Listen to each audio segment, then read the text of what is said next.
उसके अंदर ट्रांसक्रिप्शन होगी और कंप्यूटर फाइल। ट्रांसक्रिप्शन हमेशा उसमें होती है जिसमें आप इंटरव्यूज कंडक्ट करते हो, ठीक है, उसको आप ट्रांसक्राइब करते हो तो वो ट्रांसक्रिप्शन फाइल्स बनती हैं आपकी।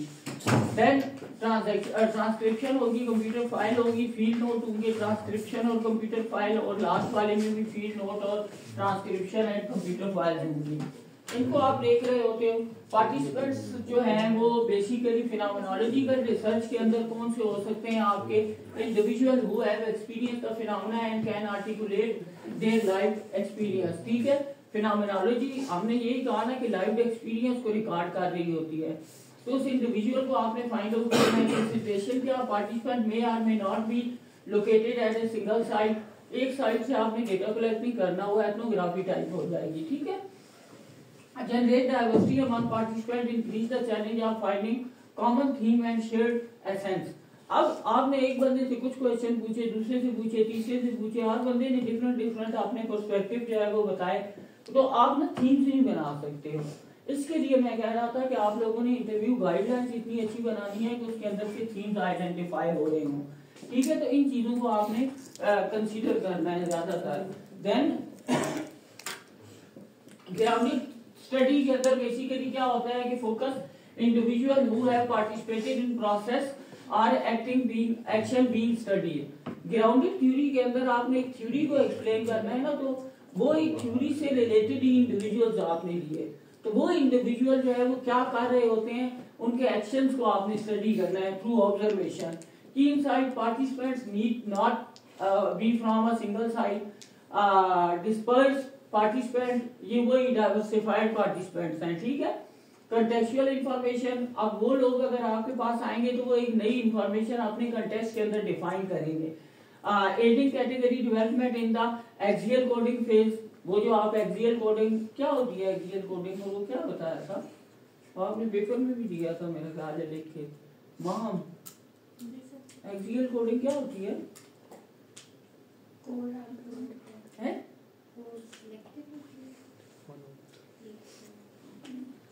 पेपर में कैसे लिख दिया था? एग्जाम्पल में है क्रेसवेल एंड ब्राउन की 1992 के अंदर 32 department chairs across the US studies for mentoring practices, ठीक है। तो ये बेसिकली आपने क्या किया, ग्राउंडेड थ्योरी से रिलेटेड और इंडिविजुअल्स को फाइंड आउट कर दिया। एथनोग्राफी के अंदर basically participant intact culture sharing group with shared value belief and assumption, एक तरह के जो कल्चर के लोग होते हैं ना उनको आपने लेना है। देन की एलिमेंट क्या है, often involve a single site representative of the culture sharing group, researcher are advised to study group to which they are stranger for better objectivity, ठीक है। ऑब्जेक्टिव्स को अचीव करने के लिए ना वो हमेशा उस जगह के ऊपर जाता है जिस कल्चर का वो खुद पार्ट नहीं होता है। अगर वो खुद उसका पार्ट होगा तो कहीं ना कहीं बाइसनेस जो है ना सर सही बताया था ना, 4 कैटेगरीज होती है। हाँ यही बताया था, ठीक है, for better objectivity. Then participate in case study क्या होगा, sites of or entities such as program होंगे, इवेंट, प्रोसेस या इंडिविजुअल हो सकता है। कोई एक प्रोग्राम हो सकता है जिसको आपने स्टडी करना है, कोई एक इवेंट हो सकता है, कोई एक प्रोसेस हो सकता है या इंडिविजुअल हो सकता है केस स्टडी के अंदर। सिंगल केस होगा, कलेक्टिव केस स्टडीज होती हैं, focus on one individual or entity. जिस तरह मैंने पीटीसीएल की बात की थी, सिंगल केस है आपके पास, ठीक है। और कलेक्टिव केस स्टडी के अंदर study of multiple individual or entities as cases, ठीक है। आप केस स्टडी के अंदर ये नहीं है कि सिर्फ केस स्टडी को ही देखोगे, आप इंडिविजुअल को एज ए केस रख सकते हो, ठीक है। तो एग्जांपल के तौर पे स्टेट की 1995 की एडवोकेट फॉर बोथ अप्रोचेस, ठीक है। वो ज्यादातर स्टेट कहता है कि दोनों अप्रोचेस सिंगल भी आप यूज कर सकते हो या मल्टीपल केसेस जो है वो स्टडी कर सकते हो। चैलेंजेस क्या है अपनी ऑर्गेनाइजेशन को सिलेक्ट करने में या स्टडी करने में। पोटेंशियल रिस्क होंगे, power imbalance affecting data quality, ठीक है। Risk to job security if unfavourable data is reported and private disclosure that would harm the organisation. अगर आप सिर्फ इस इकरा यूनिवर्सिटी को स्टडी करने जा रहे हो तो आप इस ऑर्गेनाइजेशन के साथ एसोसिएटेड हो, तो ये वाले जो है ना वो रिस्क हो सकते हैं। Power imbalance affecting data quality, Nagina जाके डेटा कलेक्ट करती है, अब वो खुद इस यूनिवर्सिटी का एज एन एम्प्लॉय जो है वो पार्ट है। तो जब ये जाके करेगी तो वो power imbalance as a researcher ये एचओडी से किस तरीके से क्वेश्चन करेगी या अपने टीचर से कैसे क्वेश्चन कर सकती है, बिकॉज वो इसको कैपेबल नहीं समझेंगे, ठीक है। तो वो पावर इम्बैलेंस होगा कहीं ना कहीं। एज ए रिसर्चर आपको डोमिनेट करना पड़ता है कि आप उसको ड्राइव करोगे। आप उससे क्वेश्चन पूछ रहे हो ना, तो अगर वो आपकी क्वेश्चन जो है वो आपको समझ नहीं आ रहा तो आप बार बार उससे पूछोगे तो वो कहीं ना कहीं ऑफेंड भी हो सकता है, ठीक है। Then risk to job security fund favourable, और वो ऐसा डेटा रिपोर्ट कर देती है जिसकी वजह से वो कहते हैं तुम निकल जाओ इस ऑर्गेनाइजेशन से, तुम बदनाम करोगी यूनिवर्सिटी को। Then private disclosure that could harm the organisation, disclosure इसका अपना होगा एज ए रिसर्चर, ठीक है, लेकिन वो किसको अफेक्ट कर रहा होगा, ये रिप्रेजेंट किसको कर रही होगी, ऑर्गेनाइजेशन को रिप्रेजेंट कर रही होगी। तो वहां पे चांसेस हैं कि कहीं ना कहीं इस तरह का इम्पैक्ट आएगा। देन आपके पास आ जाता है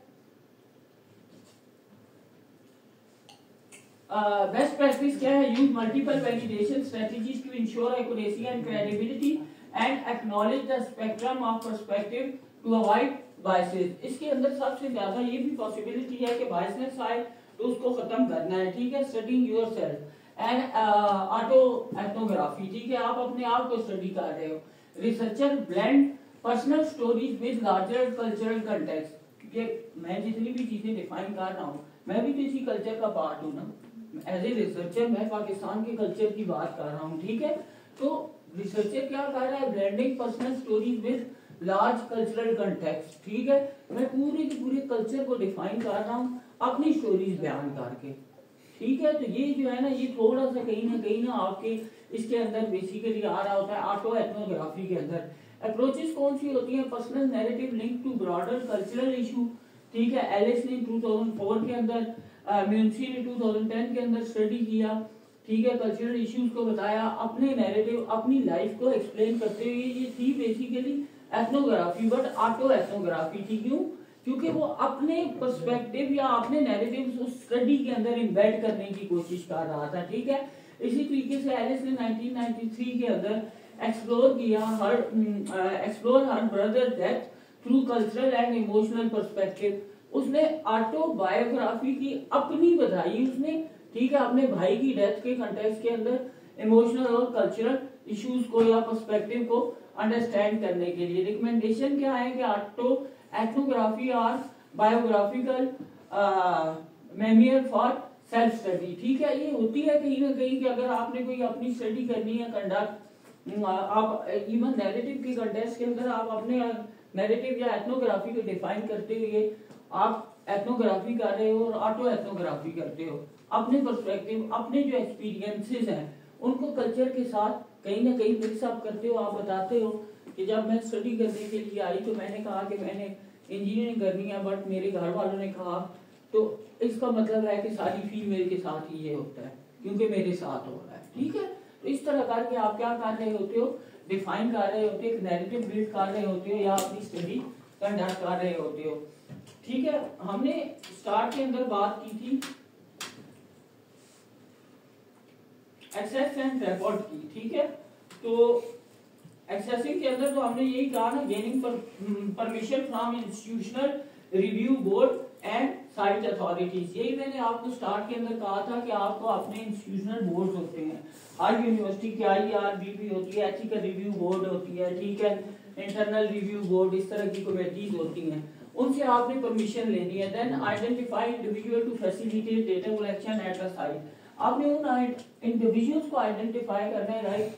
अगर आपने यूनिवर्सिटी से डेटा कलेक्ट करना है तो आपके पास जो आपके प्रोग्राम मैनेजर हैं आप उनको आके उनके साथ कुछ ना कुछ बात करोगे और फिर कोई चीज जो है वो कंक्लूड करोगे, ठीक है। इंस्टीट्यूशनल रिव्यू बोर्ड्स होते हैं, पर्पस क्या होता है, evaluate potential risk and harmful impact on participants and ensure ethical conduct and participants protection. वो जो मैंने स्टार्ट में कहा था ना कि आप लोग अपना टॉपिक भी एथिकल रिव्यू बोर्ड के अंदर से फिर आप वो करवाते हो, अप्रूव करवाते हो, और उसके साथ आपका क्वेश्चन होता है। उस क्वेश्चन के अंदर जो लैंग्वेज होती है ना, उस लैंग्वेज को असेस किया जाता है कि ये लैंग्वेज किसी को ऑफेंड तो नहीं कर रही।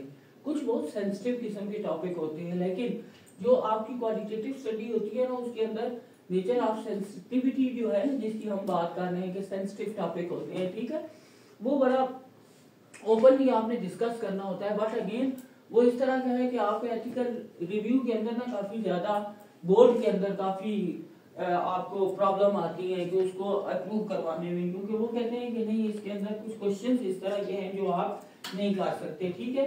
अप्रूवल प्रोसेस फॉर IRBs, ये जो हमने कहा था इंटरनल रिव्यू बोर्ड होता है, ठीक है, इंस्टीट्यूशनल रिव्यू बोर्ड। तो इसके अंदर क्या होता है, रिक्वायरमेंट क्या है, submit and detail research proposal outlining project procedure, ठीक है। इसमें मोस्ट ऑफ द टाइम आप अपना प्रपोजल देते हो रिसर्च वाला। Then address specific consideration for sensitive population, minor हो गया, हाई रिस्क ग्रुप्स हो गए, जो आपके यहाँ पे सबसे ज्यादा वो रिलीजियस, अगर उस पॉइंट ऑफ व्यू से बात की जाए ना, तो जो माइनॉरिटीज होती है ना वो हाई रिस्क ग्रुप्स होते हैं, ठीक है। आपने देखा होगा कि कितनी दफा ये रिपोर्ट या इंसिडेंट हो चुके हैं कि फलाने बंदे को जिंदा जला दिया, मार दिया, ये इस तरह के इश्यूज जो है ना, ये ज्यादातर आपके क्या है, इन चीजों को आपने आइडेंटिफाई करना है, ठीक है। Submit address specific consideration for sensitive population, वो जो इंडिविजुअल थे वो क्या थे, वो आपके सेंसिटिव पॉपुलेशन थी। रिव्यू टाइप क्या होगी, एग्जाम्प्ट आर एक्सपीडाइट रिव्यू, ठीक है। Most qualitative studies qualify for these, ठीक है। कुछ में आप एग्जाम्प्ट कर देते हो, ठीक है, कि ये वाली चीजें जो है ना इसके अंदर से हम एग्जाम्पशंस है। तो आपको ना स्टडी के अंदर जब आप कंडक्ट कर रहे होते हो ना, तो अपने प्रपोजल के अंदर या आपने जो भी चीजें बता रहे होते हो उसके अंदर कहीं ना कहीं बताते हो कि इसको मैं इतना ज्यादा जो है वो फोकस नहीं करूंगा। इसलिए फोकस नहीं करूंगा कि sensitivity nature of the research जो है वो कहीं सेंसिटिव नेचर की है, ठीक है। देन आपका full review required for study involving minor और हाई रिस्क ग्रुप्स, और फुल रिव्यू के अंदर बेसिकली क्या कर रहे होते हो, इन्हीं चीजों को आइडेंटिफाई किया जा रहा होता है कि हाई रिस्क जो ग्रुप्स है उनको कहीं ना कहीं आप कंसीडर तो नहीं कर रहे हो। प्रपोजल हमारा टॉपिक होता है, उसमें टॉपिक के अंदर सारी की सारी ऑब्जेक्टिव भी डिफाइन किए होते हैं, सिग्निफिकेंस भी बताते हैं, थ्योरेटिकल स्कोप भी बताते हैं, डिटेल नहीं बताते ना प्रपोजल में। सर दोबारा से एक दो बता देते हैं। आप ये बताते हो कि ये चीज इस तरीके से होने जा रही है, अगर तो एक्सेप्ट हो जाता है ना तो उसके बाद प्रॉपर स्टडी कंडक्ट कर रहे हो, पोटेंशियल बेनिफिट इसके लिए ये हो सकते हैं।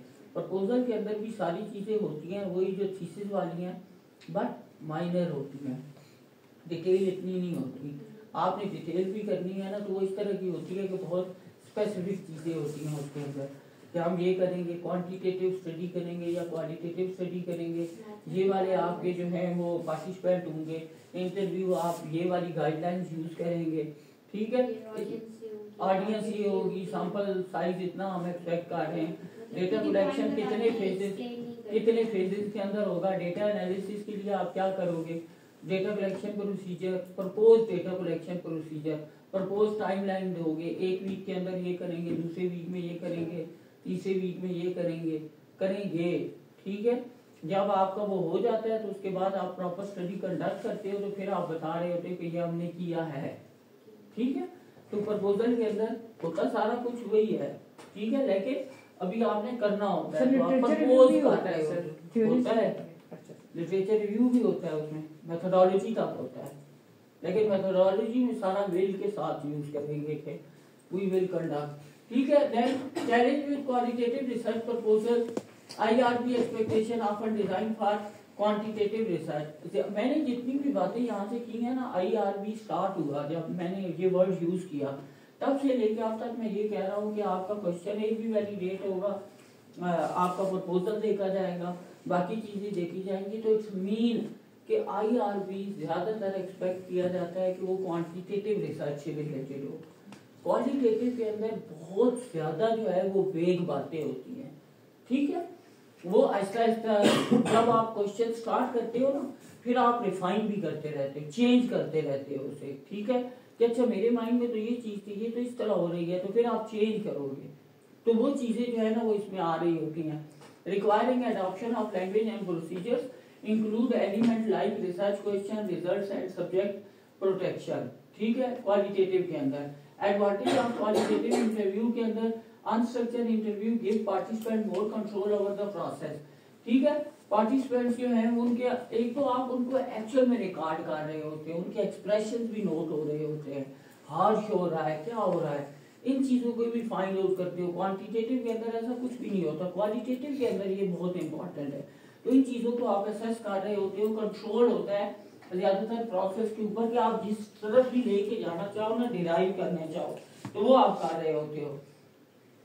सबसे पहले कंसेंट फॉर्म जो है ना, ये तो दोनों में ही होता है, क्वालिटेटिव में भी होता है, क्वांटिटेटिव के अंदर भी होता है, बट इसका ज्यादा रोल जो है ना कंसेंट फॉर्म का, उसके अंदर तो एक दो लाइन भी लिख दो तो तब भी वो कर देता है, फिर तो नो इश्यू। बट इसके अंदर प्रॉपर अप्रूवल आपको रिक्वायर्ड होती है क्वालिटेटिव। आपने दो बंदों से इंटरव्यू कंडक्ट करनी है, अब वो दो बंदे जो हैं उनसे प्रॉपर आप कंसेंट साइन करवाओगे। ठीक है, तो इम्पोर्टेंस क्या है, ensure participant are inform about the study, उसको बताओगे ये स्टडी हम करने क्यों जा रहे हैं, इसकी वजह से आपके ऊपर कोई इम्पैक्ट नहीं आएगा, इस तरह की चीजें। Then required to obtain ethical approval, ethical approval. Then key elements क्या है, study purpose, procedure and participant right, confidentiality and voluntarily participant details. ठीक है, then understanding rapport in qualitative research, इसकी मैं बात कर रहा था। ठीक है, रैपोर्ट क्या है, रेपो है बेसिकली, आप रेपो बिल्ड करते हो। Rapport is the establishment of trusting and comfortable relationship between researcher and participants. ठीक है, आप दो तरह की चीजें कर रहे होते हो, रिसर्चर और पार्टिसिपेंट के दरमियान में रिलेशनशिप या रेपो बिल्ड कर रहे होते हो। ठीक है, crucial for collecting authentic and meaningful data. आपको कोई इंडिविजुअल कब देगा डेटा, जब वो ट्रस्ट करेगा ना आप पे, और तब भी एक्चुअल डेटा देगा कि ये मुझे कहीं ना कहीं हार्म नहीं पहुंचाएगा। ठीक है, तो इन चीजों को आइडेंटिफाई करने के लिए आप बेसिकली क्या कर रहे होते हैं, रेपो बिल्ड कर रहे होते हो। रेपो होता क्या है, rapport is basically the establishment of trusting and comfortable relationship between researcher and participant, crucial for collecting authentic and meaningful data. Significance क्या है, encourage openness and honest communication, reduce participant apprehensions and enhancing data quality. Data quality को enhance करने के लिए जब trust build होगा तो लोग बहुत अच्छे तरीके से आपको रिस्पॉन्स करेंगे, आपको एक एक चीज जो है वो एक्सप्लेन करेंगे। ठीक है, और ओपननेस एंड ऑनेस्ट कम्युनिकेशन, अगर इंडिविजुअल को आप पे ट्रस्ट ही नहीं है तो वो कभी भी ओपन कम्युनिकेशन नहीं करेगा। ठीक है, व्हाई रेपोर्ट मैटर। ठीक है, facilitate trust according to the definition, अगर हम सम अप करें या वर्ड क्लाउड बनाए तो सबसे पहले ये आ रहा है ना कि facilitate trust, participant feel safe sharing personal और सेंसिटिव इंफॉर्मेशन। उसके बाद improve engagement, create a collaborative environment for sharing experience in rich data, leads to deeper more insightful responses। ठीक है, आप एक से दूसरी लीड लोगे, फिर तीसरी, फिर चौथी, वो आपको रेफर भी करेगा किसी और इंडिविजुअल। यार आप मुझसे पूछ रहे हो, मेरी तरह का एक और बंदा भी है, आप उससे भी इंटरव्यू कंडक्ट कर लो। ठीक है, स्नोबॉल सैंपलिंग टेक्निक जो है ना, एक बंदे से आपने पूछा, फिर दूसरे से, वो तीसरा। ज्यादातर लोग जो होते हैं ना वो आपस में एक दूसरे को कम्युनिकेट करते रहते हैं।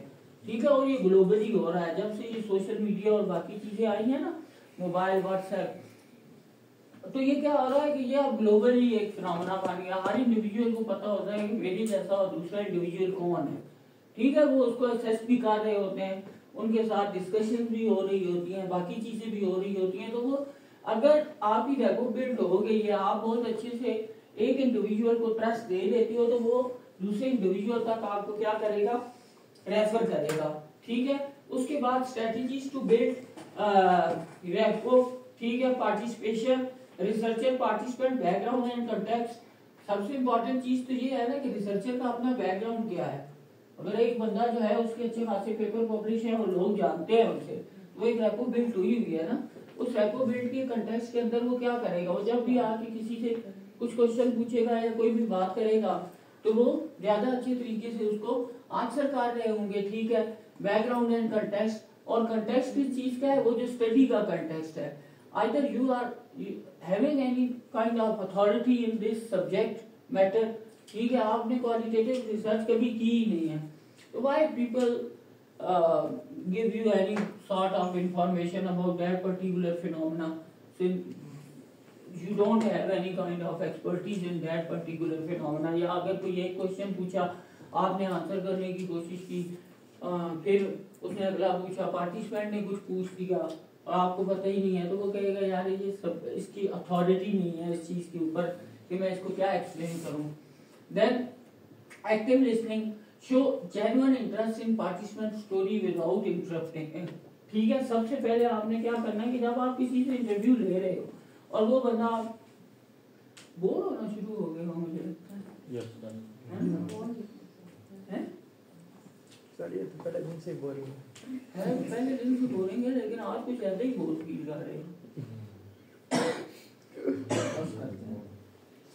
ठीक है, बस करते हैं. Participate stories without interrupting, empathy and respect, acknowledge emotions and treat participants view with respect and non-verbal communication. अच्छा, हम ज्यादातर जो है ना वर्बल से ज्यादा नॉन-वर्बल कम्युनिकेशन के ऊपर ना फोकस कर रहे होते हैं most of the time in social phenomena या रिलेशनशिप्स भी. मैं यहाँ पे आप खड़ा हूँ ना, तो मुझे आप लोगों ने ये वर्बली तो नहीं कहा ना कि खत्म कर दें. कुछ कम्युनिकेशन इस तरह की है जो नॉन वर्बल है और वो देख के पता लग रहा है ना कि, और ये स्टार्ट से शक्लों से भी पता लग रहा है सर, लेकिन शक्ल तो पता वही बात है कि आप जिस तरह सजल बोर होके बैठी है, इसको देखो तो हंसना शुरू कर देती है, या कि मैं बहुत एक्टिव सुन रही हूँ. नगीना भी इसी तरह सो रही होगी या देखेंगे तो फिर एकदम थोड़ा सा ठीक है पेंसिल भी ले लेगी कि मैं लिख रही हूँ. ठीक है, तो कुछ तो मोबाइल यूज करना शुरू कर रहे, कुछ मोबाइल यूज कर रहे हैं, तो वो नॉन वर्बल कम्युनिकेशन. मोबाइल में नोट कर रहे हैं सर.